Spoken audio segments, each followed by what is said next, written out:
Let's see this question. ये question assertion reason का है। तो एसर्शन रीजन में दोनों ट्रू हैं या दोनों फॉल्स हैं, उसके अकॉर्डिंग ऑप्शन होता है। तो वहां से हम उसके अकॉर्डिंग ऑप्शन चेक करेंगे। पहले स्टेटमेंट्स पढ़ लेते हैं, क्या दिए हैं हमें स्टेटमेंट्स। असर्शन दिया है the radiation pressure due to light waves is maximum when surface is perfect reflector. ये करेक्ट है।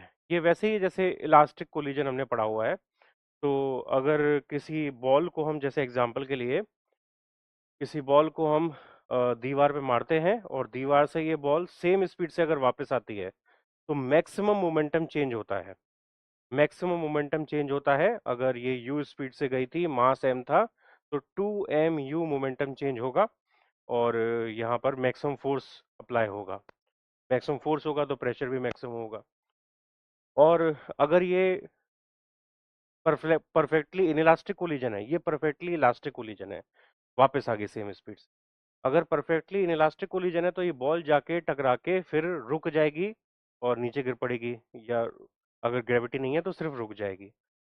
तो इस केस में मास m स्पीड u, तो मोमेंटम चेंज होगा वो सिर्फ mu होगा। ये लीस्ट मोमेंटम चेंज होगा। तो यहाँ पर least force, least pressure, least momentum change होता है परफेक्टली इलास्टिक में। और इलास्टिक में maximum momentum change, maximum force, maximum pressure. तो यही सेम चीज लाइट के लिए भी अप्लाई होती है। अगर परफेक्ट रिफ्लेक्टर है तो जो लाइट है उसको वो वापस कर देगा। तो ये वैसे ही काम करेगा जैसे इलास्टिक कोलिजन काम करता है। तो यहाँ पर लाइट वापस चली जाएगी तो मोमेंटम जो चेंज होगा वो मैक्सिमम होगा। तो जो प्रेशर लगेगा वो भी मैक्सिमम होगा। तो ये बात सही लिखी हुई है, स्टेटमेंट सही है। सेकंड है द मोमेंटम, रीजन दिया है मैं, the momentum transfer by the photons to a perfectly reflective surface is maximum. तो वही बात जो भी मैंने समझाई वही सेम दी है यहाँ पे। तो टॉपिक है ये रेडिएशन प्रेशर।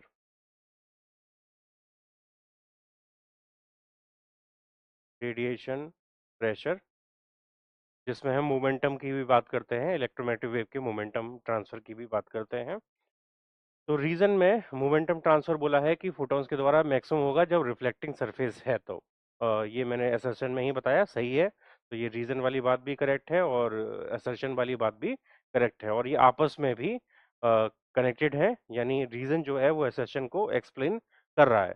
तो दोनों बातें सही भी हैं और एक्सप्लेनेशन भी करेक्ट है। तो अगर दोनों चीजें सही हैं और एक्सप्लेनेशन भी करेक्ट है तो फर्स्ट ऑप्शन आएगा यहाँ पे, both assertion and reason are true and the reason is correct explanation of assertion. ये तो फर्स्ट स्टेटमेंट यहाँ पे, सॉरी, फर्स्ट ऑप्शन जो है यहाँ पे वो करेक्ट हो जाएगा।